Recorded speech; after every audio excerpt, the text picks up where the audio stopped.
The purpose of this presentation is to give a little bit of overview about Mexico, and I know that there are many concerns about safety when people are looking to travel. So we would go through general things on the country, the distances between some points that have been in the news, and then some facts that I think are important for everybody to know. Security briefing, in the minds of everybody when they watch the news right now, they think about safety and how important it is, or if I would be safe to going down to Mexico. We see that there is a big difference between people who have been to Mexico recently and those who have not. And that goes to the point that those who have been to Mexico know that it's perfectly safe because they have experienced firsthand. And that's what we want to pass and to communicate. There are three very important reasons on why it's safe to go to Mexico that are not on the news, and I think they should be. The number one is the geography. Mexico is a very large country with more than 2 million square kilometers. That would be if Mexico is as large as combining UK, France, Spain, and Italy all together. That's almost half of Western Europe, Mexico. And when you see things in the news, they don't point out where those things happen. So the distance between the border to some parts in Mexico would be 2,000 mile distance. That it's exactly the same as going from Chicago, where we are based, all the way to Texas. So just to give that in perspective. The second very important thing is some statistics.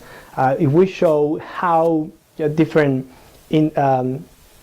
indicators and different numbers and different statistics of things that are happening in Mexico versus things that are happening in other cities in the United States, that would also give us, put us things in perspective. I was reading, for example, the news this weekend that there was a street in Chicago where there were 3 shootings on the same day. And that happens everywhere, but that doesn't mean that if in a bad neighborhood in Chicago happened a shooting, you could not come and visit Navy Pier or Michigan Avenue. The third very important one, and I think is the most strong one, is that in the last 12 months, more than 22 million people from other countries in the world have visited Mexico. 16 million just from the United States. And all the news, when they show things about bad things or the negative coverage, they never show one of those 22 million people who have come back and they have completely satisfied in their experience in Mexico, and that's the strongest one. This goes to the statistics. If we are using information from the FBI and from the United Nations in terms of how many people get killed by 100,000, as that's an international standard for measuring how violent a place could be. Mexico, as you could see, is a little bit more than 10, is 14 homicides by 100,000, and that's considering every single kind of homicide. That could be from the drug-related incidents to any violent in a more standard way that it can happen in a house or a particular incident. And if you could see, Mexico is well below all the other countries in Latin America, that Brazil, Belize, Colombia, Venezuela. And also using the same standard, Mexico is way below many cities in the United States like New York, Detroit, St. Louis, Baltimore, Washington, D.C. Finally, the strongest argument that 22 million people have visited Mexico in the last 12 months. And they come back, and we have some surveys that show that 97% of the international visitors to Mexico express that they would like to come back because they feel safe. That's, I think, the strongest point. That is exactly what I was mentioning, that 97% of the travelers express that they would return to vacation in Mexico after being in Mexico.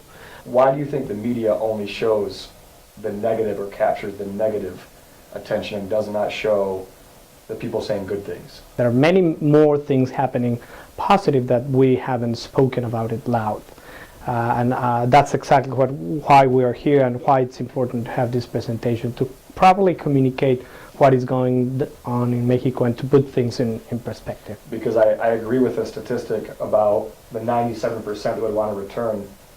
You take about our 2,500 students a year that go to Mexico on spring break, 97% of them would want to come back or would do return. So I understand that the statistic, and it's basically the same for our spring break company. It's like a microcosm of the big picture, is the same statistic that we see of our students who will go and go with confidence. 97% would go back or say amazing things. So I really value that statistic. As a female traveler to Mexico, are there any extra precautions that should be taken? No, there's no extra precaution. Common sense kind of principles apply wherever you travel out of your home place. It could be inside the United States or outside. I would say that taking a tour with a company is the safe way to travel. Following any regular precaution, like not getting to any place that is completely isolated by yourself or things like that. But there is no particular thing that you would not do when you travel inside the United States that you have to do in Mexico. You mentioned your partnership and kind of the way you work with Bianchi-Rossi Tours. Is there something in particular that you see that they do as a service that kind of stands out and that you would recommend for any traveler, perhaps if you have a son or daughter that would travel with them, and why you would travel with them? Well, I have a kid. I'm a parent, and definitely I think when my kid would be at a certain age that he has to travel by himself. And I witnessed, and I think it's a very important point, I've witnessed myself how Bianchi-Rossi conducts the tours. I've been working probably 3 years with Bianchi-Rossi since I met the owner, Bob Bianchi, in Minneapolis, and it was more a business meeting, a regular business meeting. But then a few months ago, I was in Acapulco while he was conducting some tours, and he was leading the tour.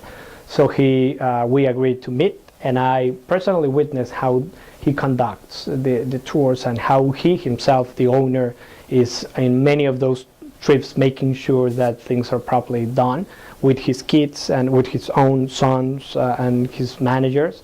And I see that he really goes the extra mile in taking care of every single kid. I've seen that he completely follows a list. He organizes private parties, so the kids are not out by themselves having their own thing. He takes care of who is getting inside a party. He's very careful, and so I definitely, to be honest, I am more willing to support Bianchi-Rossi after what I've seen and the kind of business that he conducts in Mexico. What other elements of safety will the city do? Is there anything the city does and has set in place for any tourist? Well, Puerto Vallarta, I know that, for example, they have some call boxes along the promenade, the boardwalk, the Malecon, what we call, where would be the similar things that you have in the U.S. university, where if you have an emergency, you can press a button and they would answer with whatever you might need. An important thing in Puerto Vallarta and most of the tourism destination and most around Mexico is that everybody would speak English fluently. We've been a tourism destination from back to the 50s and 60s when Acapulco started getting the jet set place. So there's a long tradition that we take care of tourists and we want tourists to come back. Is there anything you could say to a future traveler to Mexico, or even a parent? Any advice you would give to somebody who's considering going to Mexico or having their son or daughter go? Anything you would like to say personally? I think it's very important to really do the proper research on what is going down in Mexico. As I said, there has been no incidents happening to tourists. Tourists have been perfectly fine, and I think by doing a little bit of research, you would completely experience an unforgettable vacation, as 22 million people have done it.